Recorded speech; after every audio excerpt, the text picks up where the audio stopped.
अध्याय 14 संघीय संसद। भारत की संसद राष्ट्रपति, राज्यसभा और लोकसभा से मिलकर बनती है। अनुच्छेद 79 के अनुसार राज्यसभा उच्च सदन। राज्यसभा के सदस्यों की अधिक से अधिक संख्या 250 हो सकती है। राज्यसभा की संरचना अनुच्छेद 80 में दिया गया है। वर्तमान समय में ये संख्या 245 है। इसमें 12 सदस्य राष्ट्रपति द्वारा मनोनीत किए जाते हैं। ये ऐसे व्यक्ति होते हैं जिन्हें कला, साहित्य, विज्ञान, समाज सेवा या सहकारिता के क्षेत्र में विशेष ज्ञान या अनुभव होता है। शेष 233 सदस्य संघ की इकाइयों का प्रतिनिधित्व करते हैं। राज्यसभा की सदस्यता के लिए न्यूनतम उम्र सीमा 30 वर्ष है। राज्यसभा एक अस्थायी सदन है जो कभी भंग नहीं होती। इसके सदस्यों का कार्यकाल 6 वर्ष का होता है। इसके एक तिहाई सदस्य प्रति 2 वर्ष बाद सेवानिवृत्त हो जाते हैं। ये अनुच्छेद 83 एक के अनुसार है। राज्यसभा में सदस्यों की संख्या उत्तर प्रदेश में 31, महाराष्ट्र में 19, तमिलनाडु में 18, बिहार में 16, पश्चिम बंगाल में 16, कर्नाटक में 12, आंध्र प्रदेश में 11, मध्य प्रदेश में 11, गुजरात में 11, तेलंगाना में 7, झारखंड में 6 और इसके बाद जो है छत्तीसगढ़ में 5, हरियाणा में 5, हिमाचल प्रदेश में 3, उत्तराखंड में 3, नागालैंड में 1। इसके अलावा जो है मिजोरम में भी 1, मेघालय में 1, मणिपुर में 1, त्रिपुरा में 1, सिक्किम में 1, अरुणाचल प्रदेश में 1, गोवा में 1, उड़ीसा में 10, राजस्थान में 10, केरल में 9, पंजाब और आसाम में 7। संघीय क्षेत्रों की बात करें तो जम्मू कश्मीर में जो है 4, पुडुचेरी में 1 और दिल्ली में 3 क्षेत्र हैं, यानी कि सीट है। राज्यसभा के प्रथम उपसभापति श्री एस वी कृष्णमूर्ति राव थे। राज्यसभा का सभापति एवं उपसभापति अनुच्छेद 89 में है। भारत का उपराष्ट्रपति राज्यसभा का पदेन सभापति होता है। राज्यसभा यथाशीघ्र अपने किसी सदस्य को अपना उपसभापति चुनेगी और जब जब उपसभापति का पद रिक्त होता है तब तक राज्यसभा किसी अन्य सदस्य को अपना उपसभापति चुनेगी। उपसभा उपसभापति का पद रिक्त होना, पद त्याग एवं पद से हटाया जाना अनुच्छेद 90 में है। पहला, उपसभापति यदि किसी राज्यसभा का सदस्य नहीं रहता है तो अपना पद रिक्त कर देगा। दूसरा, सभापति को संबोधित त्याग पत्र द्वारा वो अपना पद त्याग कर सकेगा। राज्यसभा के तत्कालीन समस्त सदस्यों के बहुमत से पारित संकल्प द्वारा अपने पद से हटाया जा सकेगा, परंतु इस संकल्प को प्रस्तावित करने का के आशय की सूचना उसे कम से कम 14 दिन पहले देनी होगी। जब सभापति या उपसभापति को पद से हटाने का संकल्प विचाराधीन हो तो वो पीठासीन नहीं होगा। अनुच्छेद 92 में बोला गया है। मंत्रिपरिषद राज्यसभा के प्रति उत्तरदायी नहीं होती है। अनुच्छेद 249 के अनुसार यदि राज्यसभा उपस्थित तथा मत देने वाले सदस्यों के 2/3 बहुमत से प्रस्ताव पारित कर ये घोषणा करती है कि राज्य सूची में उल्लिखित कोई विषय राष्ट्रीय महत्व का है तो संसद उस विषय पर अस्थायी कानून का निर्माण कर सकती है।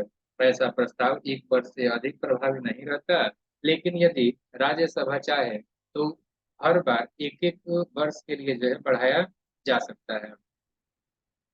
मतलब कि हर बार इसे जो है 1 वर्ष के लिए बढ़ाया जा सकता है। केवल राज्यसभा में उपस्थित तथा मतदान देने वाले सदस्यों के कम से कम 2/3 सदस्यों के बहुमत से अखिल भारतीय सेवाओं का सृजन का अधिकार है। यह अनुच्छेद 312 में है। धन विधेयक राज्यसभा में पुनः स्थगित नहीं किया जाएगा। धन विधेयक यह अनुच्छेद 109 में है। धन विधेयक के संबंध में राज्यसभा को केवल सिफारिशें देने का जो है या सिफारिशें करने का जो है अधिकार है, जिसे मानने के लिए लोकसभा बाध्य नहीं है। इसके लिए राज्यसभा को 14 वर्ष का समय मिलता है। यदि इस समय में विधेयक वापस नहीं होता तो पारित समझा जाता है। राज्यसभा धन विधेयक को न अस्वीकार कर सकती है और न ही उसमें संशोधन कर सकती है। राज्यसभा सदस्य जो प्रधानमंत्री बने, पहले इंदिरा गांधी 66 से 67, एच डी देवगौड़ा 96 से 97, आई के गुजराल 97 से 98 और मनमोहन सिंह 2004 से।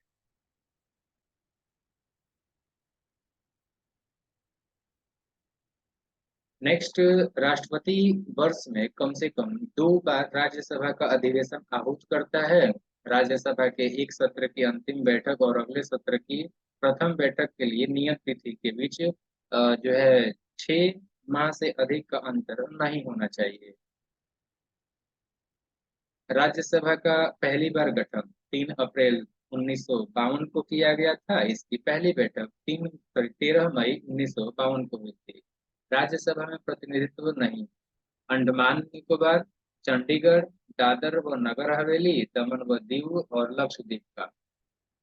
साथ ही बात कर लेते हैं हम लोग कि संसद जो भवन है उसके बारे में। तो ये एक वृत्ताकार भवन है जिसकी design architect sir Edwin Lutyens और सर हेबर्ट ब्रेकर ने 1912-13 में किया था। संसद भवन की नींव 12 जून 1921 को रखी गई।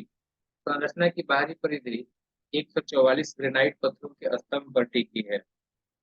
और अभी जो है संसद नया बन चुका है, जिसके बारे में अगले वीडियो में चर्चा करेंगे। लोकसभा के बारे में बात करें तो अनुच्छेद 81 के अनुसार जो है लोकसभा की संरचना होती है। लोकसभा संसद का प्रथम या निम्न सदन है, जिसका सभापतित्व करने के लिए एक अध्यक्ष होता है। लोकसभा अपनी पहली बैठक के पश्चात यथाशीघ्र 2 सदस्यों को अध्यक्ष एवं उपाध्यक्ष के रूप में चुनती है। यह अनुच्छेद 93 में है। मूल संविधान में लोकसभा की सदस्य संख्या 500 निश्चित की गई है। साथ ही हम लोग बात कर लेते हैं अमेरिकी राष्ट्रपति जो भारतीय संसद में बोले हैं।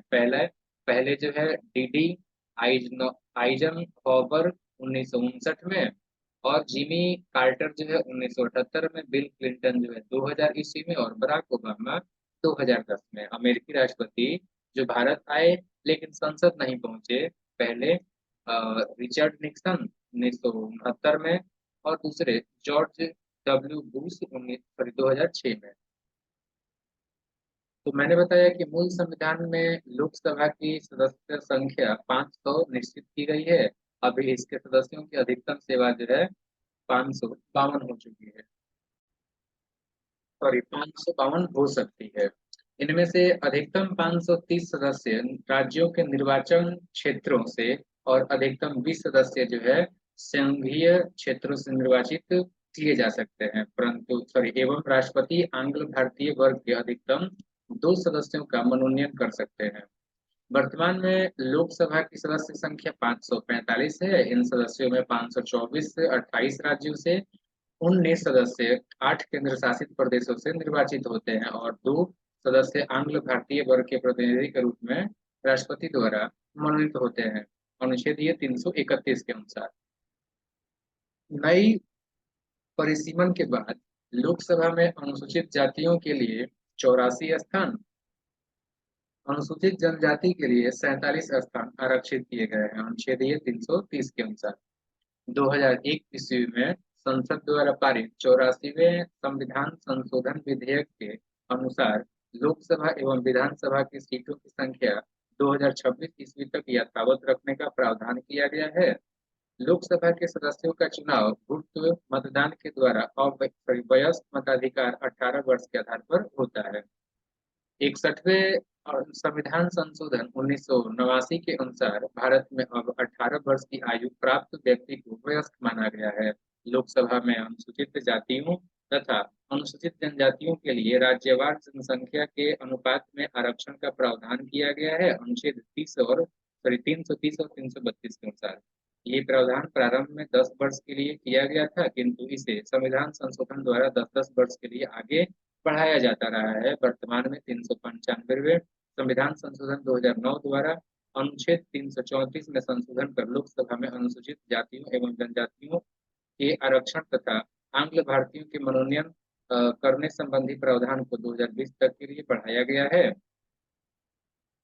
अब हम बात कर लेते हैं कि लोकसभा में सदस्यों की संख्या जो है कहाँ से कितनी है। तो सबसे ज्यादा उत्तर प्रदेश में 80, महाराष्ट्र में 2 नंबर पे 48, पश्चिम बंगाल में 3 नंबर पे 42, और बिहार में जो है 40, तमिलनाडु 39, मध्य प्रदेश 29, कर्नाटक 28, गुजरात 26, राजस्थान जो है 25, और आंध्र प्रदेश है 25, उड़ीसा है आपका 21, केरल है 20, 17 है तेलंगाना, 14 है झारखंड, फिर से 14 ही है आसाम का, पंजाब में है 13, इसके अतिरिक्त छत्तीसगढ़ में है 11, हरियाणा में है 10, उत्तराखंड में 5, हिमाचल प्रदेश में 4, मेघालय में 2, अरुणाचल प्रदेश में 2, गोवा में 2, मणिपुर में 2, त्रिपुरा में 2, और एक एक एक जो है आपका सिक्किम, नागालैंड और मिजोरम में है।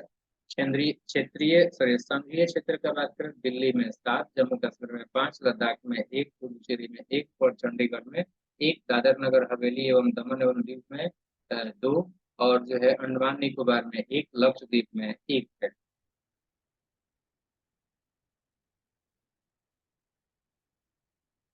सबसे अधिक मतदाता वाला लोकसभा क्षेत्र बाहरी दिल्ली है, 33,68,399। सबसे कम मतदाता वाला लोकसभा क्षेत्र लक्षद्वीप है। क्षेत्रफल की दृष्टि से सबसे बड़ा लोकसभा क्षेत्र जो है लद्दाख है, और सबसे सॉरी क्षेत्रफल की दृष्टि से सबसे छोटा लोकसभा क्षेत्र चांदनी चौक है। लोकसभा की सदस्यता के लिए अनिवार्य योग्यताएं निम्न है। पहला कि वो भारत का नागरिक हो, दूसरा 25 वर्ष से अधिक उम्र का हो, तीसरा राज्य सरकार सॉरी भारत सरकार अथवा किसी राज्य सरकार के अंतर्गत कोई लाभ के पद पर नहीं हो, चौथा वो पागल या दिवालिया नहीं हो। लोकसभा का अधिकतम कार्यकाल सामान्यतः 5 वर्ष का होता है। मंत्रिपरिषद लोकसभा के प्रति सामूहिक रूप से उत्तरदायी होती है। अनुच्छेद ये 75 के 3 के अनुसार प्रधानमंत्री के परामर्श के आधार पर जो है राष्ट्रपति के द्वारा लोकसभा को समय से पूर्व ही भंग किया जा सकता है। ऐसा अब तक 8 बार 1970, 77, 79, 84, नवंबर 89, मार्च 91, दिसंबर 97, अप्रैल 99 में किया गया है। आपातकाल की घोषणा होने पर विधि द्वारा संसद लोकसभा के कार्यकाल में वृद्धि कर सकती है, जो एक बार में 1 वर्ष से अधिक नहीं होगी। आपातकाल की उद्घोषणा समाप्त हो जाने के पश्चात उसका विस्तार किसी भी दशा में 6 महीने से अधिक नहीं होगी। 1976 में लोकसभा का कार्यकाल 2 बार 1-1 वर्ष के लिए बढ़ाया गया था। लोकसभा एवं राज्यसभा के अधिवेशन राष्ट्रपति के द्वारा बुलाए और स्थगित किए जाते हैं। लोकसभा की 2 बैठकों में 6 माह से अधिक का अंतर नहीं होना चाहिए। जब तक संसद विधि द्वारा अन्यथा उपबंध न करे, तब तक संसद के प्रत्येक सदन का अधिवेशन गठित करने के लिए गणपूर्ति सदन के सदस्यों की कुल संख्या का 10वां भाग होगी। अनुच्छेद 10 के 3 सॉरी 100 के जो है 3 में, यदि संसद के अधिवेशन में किसी समय गणपूर्ति नहीं हो तो सभापति या अध्यक्ष अथवा उस रूप में कार्य करने वाले व्यक्ति का ये कर्तव्य होगा कि वो सदन को स्थगित कर दे या अधिवेशन को तब तक के लिए निलंबित कर दे जब तक गणपूर्ति नहीं हो जाती है। यह अनुच्छेद 10 के पूर्व में है। लोकसभा की गणपूर्ति या पूरम कुल संख्या का 10वां भाग 55 सदस्य होता है। संविधान के अनुच्छेद 108 में संसद के संयुक्त अधिवेशन की व्यवस्था है। संयुक्त अधिवेशन राष्ट्रपति के द्वारा निम्न 3 स्थितियों में बुलाया जा सकता है। विधेयक एक सदन से पारित होने के बाद जब दूसरे सदन में जाए तब, या दूसरे सदन द्वारा विधेयक अस्वीकार कर दिया गया हो। दूसरा कि विधेयक पर किए जाने वाले संशोधनों के बारे में दोनों सदन अंतिम रूप से असहमत हो गए हो। दूसरे सदन को विधेयक प्राप्त होने की तारीख से उसके द्वारा विधेयक पारित किए बिना 6 माह से अधिक समय बीत गया हो। संसद सदनों की संयुक्त बैठक में अधिवेशित होने के लिए आहूत करने के अपने आशय की राष्ट्रपति की सूचना के पश्चात लोकसभा का विघटन बीच में हो जाने पर भी अनुच्छेद 108(5) के अधीन संयुक्त बैठक हो सकेगी और उसमें विधेयक पारित हो सकेगा। अनुच्छेद 108 द्वारा निर्धारित संयुक्त बैठक की प्रक्रिया सामान्य विधायन तक सीमित है। धन विधेयक एवं संविधान संशोधन विधेयक पारित करने के लिए संयुक्त बैठक नहीं हो सकती। संविधान संशोधन विधेयक दोनों सदनों में अलग-अलग पारित होना चाहिए। संविधान संशोधन अनुच्छेद 368 दो द्वारा शासित होता है। राष्ट्रपति राज्यपाल के सभापति और लोकसभा के अध्यक्ष से परामर्श करने के पश्चात दोनों सदनों की संयुक्त बैठकों से संबंधित और उनमें परस्पर संचार से संबंधित प्रक्रिया के नियम से बना सकेगा। ये अनुच्छेद 118 के अनुसार संयुक्त अधिवेशन की अध्यक्षता लोकसभा के अध्यक्ष के द्वारा की जाती है। अनुच्छेद 118 के अनुसार संयुक्त बैठक से अनुच्छेद अध्यक्ष संयुक्त बैठक से अध्यक्ष की अनुपस्थिति के दौरान सदन का उपाध्यक्ष यदि वो भी अनुपस्थित है तो राज्यसभा का उपसभापति, या यदि वो भी अनुपस्थित है तो ऐसा अन्य व्यक्ति पीठासीन होगा जो उस बैठक में उपस्थित सदस्यों द्वारा अवधारित किया जाए। संयुक्त बैठक में कोई विधेयक निर्दिष्ट किया जाता है तो इस विधेयक को दोनों सदनों के उपस्थित तथा मत देने वाले सदस्यों के साधारण बहुमत से पारित किया जाता है। अनुच्छेद 108 के अनुसार संयुक्त बैठक की समस्त कार्यवाही लोकसभा के प्रक्रिया के अनुसार होती है। संसद में विधेयक यानी कि संसद में लंबित विधेयक संसदों के सॉरी संसद में लंबित विधेयक संसद में लंबित विधेयक सदनों के सत्रावसान के कारण व्यापगत यानी समाप्त यानी कि लैप्स नहीं होता। अनुच्छेद 107 के अनुसार राज्यसभा में लंबित विधेयक जिसको लोकसभा ने पारित नहीं किया है लोकसभा के विघटन पर व्यापगत नहीं होता। ये 107(4) के अनुसार कोई विधेयक जो लोकसभा में लंबित है या जो लोकसभा द्वारा पारित कर दिया गया है और राज्यसभा में लंबित है अनुच्छेद 108 के अनुसार के 108 के उपबंधों के अधीन रहते हुए लोकसभा के विघटन पर व्यक्तिगत यानी कि लैप्स हो जाएगा। 107(5) के अनुसार लोकसभा में एक दिन में तारांकित प्रश्नों की संख्या 20 होती है। धन विधेयक के संबंध में लोकसभा का निर्णय अंतिम होता है। इस संबंध में संयुक्त अधिवेशन की व्यवस्था नहीं होती है। अविश्वास प्रस्ताव केवल लोकसभा में ही पूरा जो है स्थापित किया जा सकता है और विश्वास प्रस्ताव प्रस्तुत करने के लिए कम से कम 50 लोकसभा सदस्यों की समर्थन की जरूरत होती है, जबकि अविश्वास प्रस्ताव को पारित कराने के लिए लोकसभा के सदस्यों की बहुमत की जरूरत होती है। यदि अविश्वास प्रस्ताव पारित हो जाता है तो सरकार को इस्तीफा देना पड़ता है। भारत के संविधान में किसी अविश्वास प्रस्ताव का कोई उल्लेख नहीं है। लोकसभा के पदाधिकारी अध्यक्ष तथा उपाध्यक्ष संविधान के अनुच्छेद 93 के अनुसार लोकसभा स्वयं ही अपने सदस्यों में से एक अध्यक्ष एक उपाध्यक्ष चुनेगी। प्रत्येक आम चुनाव के पश्चात जब लोकसभा का पहली बार आयोजन किया जाता है तो प्रोटेम स्पीकर के द्वारा नए निर्वाचित सदस्यों को शपथ दिलाई जाती है। प्रोटेम स्पीकर उस समय तक कार्य करता है जब तक नए अध्यक्ष एवं उपाध्यक्ष का चयन नहीं कर लिया जाता है। अध्यक्ष उपाध्यक्ष अध्यक्ष को त्याग पत्र देता है। लोकसभा के अध्यक्ष अध्यक्ष के रूप में शपथ नहीं लेता बल्कि सामान्य सदस्य के रूप में शपथ लेता है। 14 दिन के पूर्व सूचना देकर लोकसभा के तत्कालीन समस्त सदस्यों के बहुमत से पारित संकल्प द्वारा अध्यक्ष तथा उपाध्यक्ष को हटाया जा सकता है। लोकसभा के भंग होने की स्थिति में अध्यक्ष अपना पद अगली लोकसभा की पहली बैठक होने तक रिक्त नहीं करता। लोकसभा में अध्यक्ष की अनुपस्थिति में उपाध्यक्ष उपाध्यक्ष की अनुपस्थिति में राष्ट्रपति द्वारा बनाए गए वरिष्ठ सदस्यों का पैनल में से कोई एक व्यक्ति जो है पीठासीन होता है। इस पैनल में आमतौर पर 6 सदस्य होते हैं। लोकसभा अध्यक्ष के कार्य एवं अधिकार लोकसभा सॉरी सदन के सदस्यों के प्रश्नों को स्वीकार करना, उन्हें नियमित करना व नियम के विरुद्ध घोषित करना। किसी विषय को लेकर प्रस्तुत किया जाने वाला कार्य स्थगन प्रस्ताव अध्यक्ष की अनुमति से पेश किया जा सकता है। वो विचाराधीन विधेयक पर बहस रुकवा सकता है। संसद सदस्यों को भाषण देने की अनुमति देना और भाषण का क्रम व समय निर्धारित करना। 5वां विभिन्न विधेयक व प्रस्तावों पर मतदान करवाना व परिणाम घोषित करना और मतों की समानता की स्थिति में निर्णायक मत देने का अधिकार है। छठा संसद व राष्ट्रपति के मध्य होने वाला पत्र व्यवहार करना तथा कोई विधेयक धन विधेयक है या नहीं इसका निर्णय करना। सातवां, अध्यक्ष द्वारा धन विधेयक के रूप में प्रमाणित विधेयक की प्रकृति के प्रश्न पर जो है न्यायालय में या किसी सदन में या राष्ट्रपति द्वारा विचार नहीं किया जाएगा। आठवां, यदि उसकी आज्ञा से कोई विधेयक गजट में प्रकाशित हो जाता है तो उसे पेश करने के लिए किसी प्रस्ताव की आवश्यकता नहीं होती है। लोकसभा के विपक्ष के नेता को राजकोष से वेतन प्राप्त होता है व उसे कैबिनेट स्तर के मंत्री के समान समस्त सुविधाएं प्राप्त होती है। लोकसभा के अध्यक्ष, पहली लोकसभा के अध्यक्ष गणेश वासुदेव मावलंकर, एम अनंत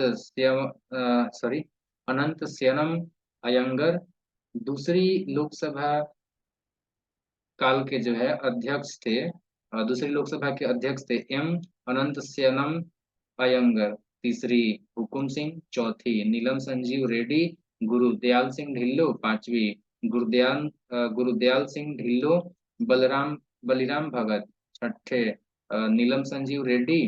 के एस हेगड़े। सातवीं बलराम जाखड़। आठवीं बलराम जाखड़। नौवीं रवि राय। 10वीं शिवराज भी पाटिल। 11वीं पी ए संगमा। 12वीं जो है जीएमसी बल योगी। 13वीं जीएमसी बाल योगी मनोहर गजानन जोशी। 14वीं सोमनाथ बनर्जी। 15वीं मीरा कुमार। 16वीं सुमित्रा महाजन और 17वीं लोकसभा के अध्यक्ष हैं ओम बिरला।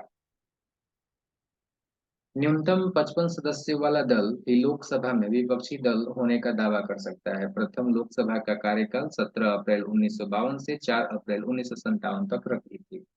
प्रथम लोकसभा अध्यक्ष श्री जीवी मावलंकर एवं उपाध्यक्ष अनंत सेनम अयंगर थे। संसद एवं संसद सदस्यों से संबंधित कुछ विशेष बातें कर लेते हैं। सभापति अध्यक्ष या उस सत्र में कार्य करने वाला व्यक्ति प्रथमतः मत नहीं देगा, किंतु मत बराबर होने की दशा में उसका निर्णायक मत होगा और वो उसका प्रयोग करेगा 100 अनुच्छेद के अनुसार। संसद के किसी सदन की सदस्यता में कोई रिक्त होने पर भी उस सदन के कार्य करने की शक्ति होगी यदि बाद में ये पता चलता है कि कोई व्यक्ति जो ऐसा करने का हकदार नहीं था कार्यवाही में उपस्थित रहा है या उसने जो है मत दिया है या अन्यथा भाग लिया है तो भी संसद की कार्यवाही विधिमान्य होगी। ये अनुच्छेद 101(2) के अनुसार। संसद में स्थगन प्रस्ताव संसद का कोई भी सदस्य रख सकता है, लेकिन इसके लिए अध्यक्ष की अनुमति आवश्यक है। बिना अध्यक्ष की अनुमति के स्थगन प्रस्ताव नहीं रखा जा सकता है। स्थगन प्रस्ताव लाने का मुख्य उद्देश्य सार्वजनिक महत्व के निश्चित अत्यावश्यक मुद्दे पर बहस करना होता है। सामान्यतः स्थगन प्रस्ताव को सायं 4 बजे ही लाया जाता है। नेक्स्ट है किसी संसद सदस्य की योग्यता अथवा अयोग्यता से संबंधित प्रश्न का अंतिम विनिश्चय चुनाव आयोग की सलाह से राष्ट्रपति कर सकता है। एक समय एक व्यक्ति केवल एक ही सदन का सदस्य रह सकता है। यदि कोई सदस्य सदन की अनुमति के बिना 60 दिनों की अवधि से अधिक समय के लिए सदन के सभी अधिवेशनों में अनुपस्थित रहता है तो सदन की उसकी सदस्यता जो है समाप्त कर सकता है। अ, अनुच्छेद 101 के अनुसार संसद सदस्यों को संसद की बैठक के पूर्व या बाद के 40 दिनों की अवधि के दौरान गिरफ्तारी से मुक्ति प्रदान की गई है। गिरफ्तारी से ये मुक्ति केवल सिविल मामलों में है। आपराधिक मामले अर्थात निवारक निरोध की विधि के अधीन गिरफ्तार से छूट नहीं है। भूतपूर्व संसद सदस्यों के लिए पेंशन की व्यवस्था 1976 में लागू की गई। यदि कोई संसद सदस्य अपने पद से संबंधित शपथ लिए बिना संसद की कार्रवाई में भाग लेता है और मतदान करता है तो उसके द्वारा मतदान करने से संसद की कार्रवाई पर कोई प्रभाव नहीं पड़ेगा। जितने दिन वो मतदान करता है या कार्रवाई में भाग लेता है प्रति दिन के हिसाब से उसे 500 दंड स्वरूप देने होंगे। न्यायालय द्वारा अपराधी घोषित किए गए व्यक्ति को चुनाव लड़ने के लिए अयोग्य करार देने का निर्णय संसद द्वारा किया गया है। संसद के द्वारा पारित जन प्रतिनिधित्व अधिनियम 1951 की धारा 8(3) के तहत ये उल्लेख किया गया है कि यदि किसी जनप्रतिनिधि को 2 वर्ष या उससे अधिक की सजा सुनाई जाती है तो उसकी सदस्यता समाप्त हो जाएगी और वो अगले 6 साल तक चुनाव नहीं लड़ सकेगा। याद रखिए, संसद में कार्य हिंदी में या अंग्रेजी में अनुच्छेद 348 के अधीन रहते हुए किया जाएगा, परंतु राज्य सभा का सभापति या लोकसभा का अध्यक्ष उस रूप में कार्य करने वाला व्यक्ति किसी सदस्य को, जो हिंदी या अंग्रेजी में अपनी पर्याप्त अभिव्यक्ति नहीं कर सकता, अपनी मातृभाषा में संसद को संबोधित करने की अनुज्ञा दे सकता है, अनुच्छेद 120 के अनुसार।